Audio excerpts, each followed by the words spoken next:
What's going on, bottom line viewers? It's Mitch here, back with another NFL record prediction. In this video, I'm going to break down the 49ers 2021 schedule, going matchup by matchup, giving you my picks and my preview for each game this season for the 49ers.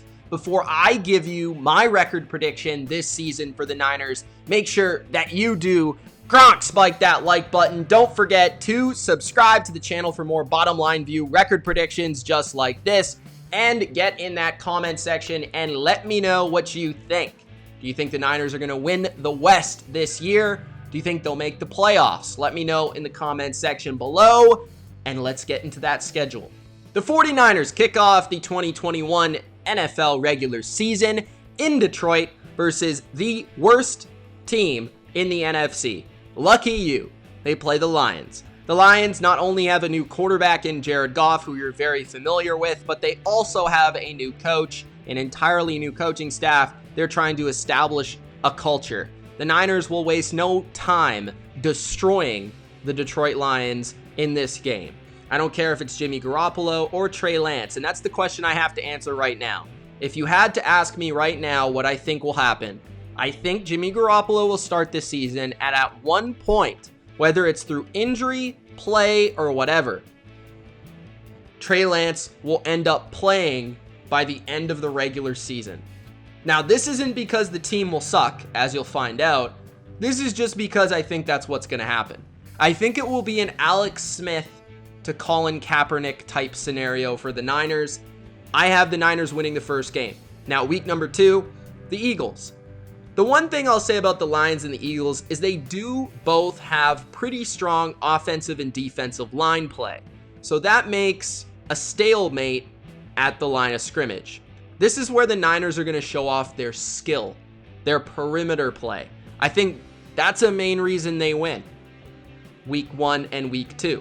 The Eagles, another team, one of the worst teams in the NFC. Not a great quarterback, not a great coach, at least unproven. So I have the Niners in both games pretty easily. Week number 3 is where the tough stuff starts. The Packers, Aaron Rodgers, Sunday Night Football in San Francisco. I'm taking the 49ers.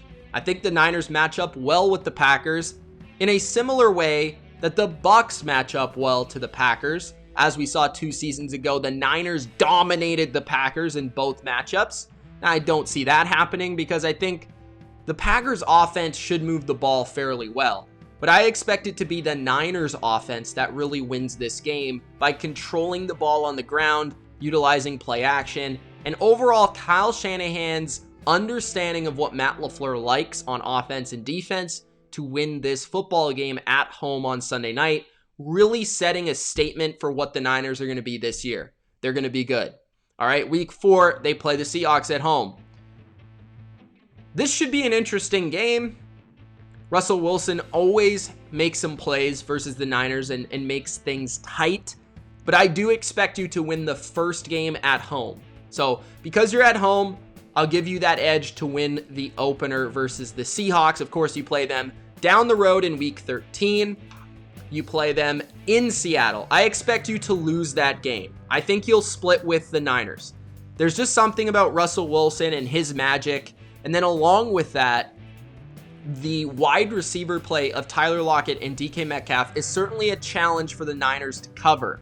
So if they're not getting pressure consistently after Wilson, that is where you can get in trouble. Okay? And I don't know if the Niners have the quarterback play from a passing perspective to fully take advantage of the Seahawks consistently. So that's where maybe you win a game here and you lose a game there, right? Week number 5, you play the Cardinals, which would be, in my opinion, your first loss of the season. You seem to struggle with the Cardinals. I don't know why. Okay, maybe it's Kyler Murray's mobility, which is the same reason you kind of struggle with Russell Wilson. And he kind of allows for your defense to get out of whack, and he breaks it down, and when the play is broken down, he makes plays from there. DeAndre Hopkins is dangerous. You know, they've brought in some defensive playmakers that should help them. So I definitely think the worst matchup in this division for the Niners is the Arizona Cardinals, which is funny because like for me, the Cardinals are probably the worst team in this division, but they are seemingly the toughest matchup for the Niners. So if there is a team that would sweep the Niners, I actually think it's the Cardinals. I know that sounds weird, but I think all 4 of these teams are good. So that just tells you. Then you have the bye week. Then you have week number 7. So after the bye week, that definitely helps you prepare for the Colts, who have a very similar defensive system to you guys. So that's easy to prepare for. Offensively, you're preparing for the new Colts offense with Carson Wentz, and I think you'll prepare well enough to get the win at home.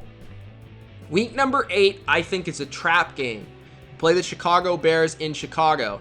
It's a West Coast team going to Chicago.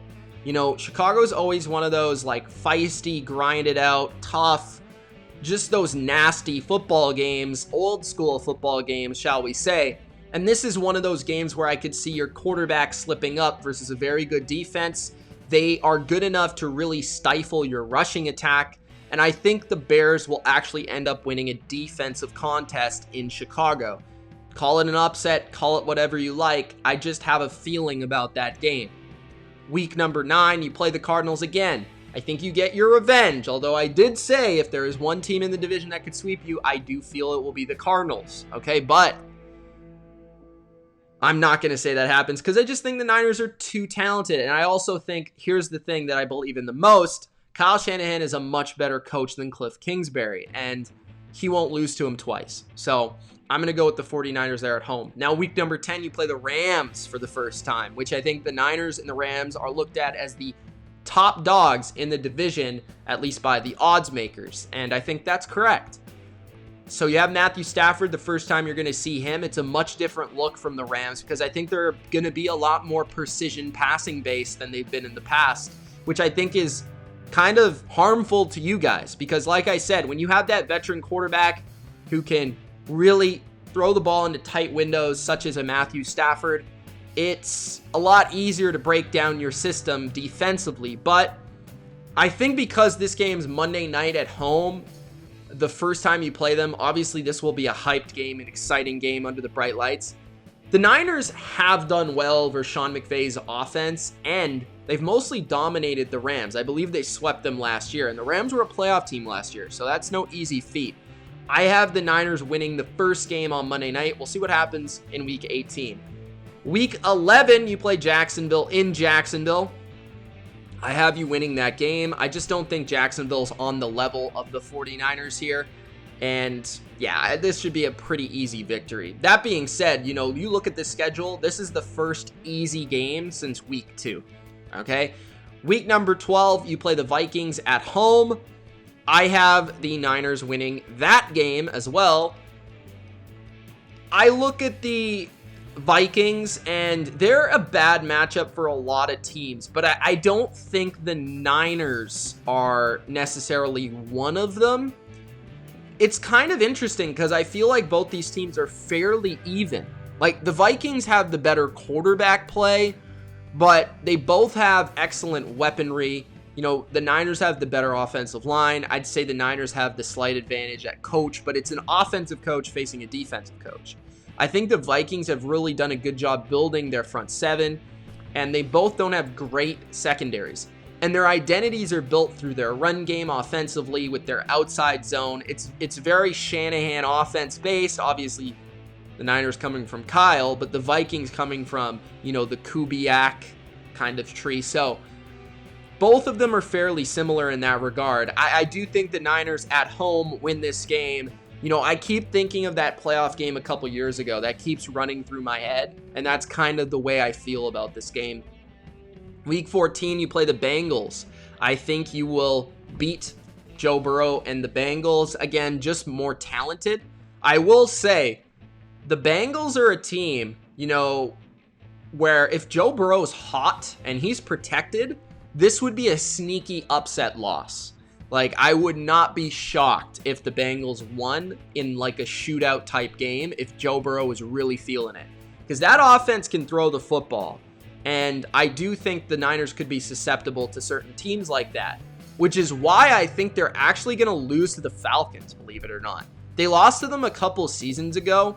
Arthur Smith's now at the helm. Dean Pease is at the helm. They lost to Matt Ryan and Atlanta a couple of years ago, and Atlanta wasn't very good.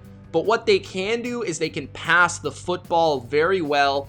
And I don't think the Niners, if this is Trey Lance at this point, you know, the Atlanta Falcons are pretty good up front, at least at containing the run game, and they're not very good in the secondary. So Trey Lance is really going to have to prove, this is him in week 15, that he can throw the ball effectively, efficiently, and consistently versus Atlanta to win. I don't know.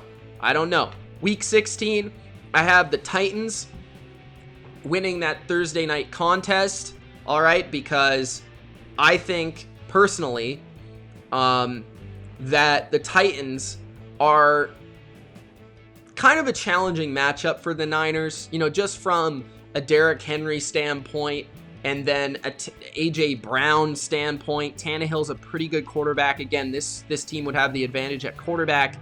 And their defense, again, just like Atlanta, not a great secondary, but pretty underrated up front at defending the run. And they added Bud Dupree, they added Danico Autry. They have some good players up there. I think they could do a fairly good job. Thursday on the road is always tough, and I think that would be the case in week 16. The Niners bounce back with a win versus the Texans. And then in the final week of the regular season, they play Matthew Stafford, Sean McVay, and the Rams in a game that will determine ultimately who will win the division. And as of right now, the game is in LA. I think Matthew Stafford is the difference. They have the better quarterback, and I think ultimately he wins it on a game-winning drive at the end. Very exciting game, back and forth contest, but should really be entertaining. And I think this division could go either way. You know, the Niners could win the division, the Rams could win the division. I think the biggest difference to me is the understanding of both these teams are very talented on both sides of the football. But the consistency of what Stafford will bring to the Rams is a little bit more appealing to me at this moment than the 49ers. But I would say the 49ers have a good chance of going from worst to first due to the schedule being favorable compared to the Rams, in my opinion. And, you know, they are very, very, very talented on both sides. So I can't deny it. I think they're going to be very good again this year. They're definitely going to get back into the playoffs. And I think they'll be one of the best wild card teams in the NFC.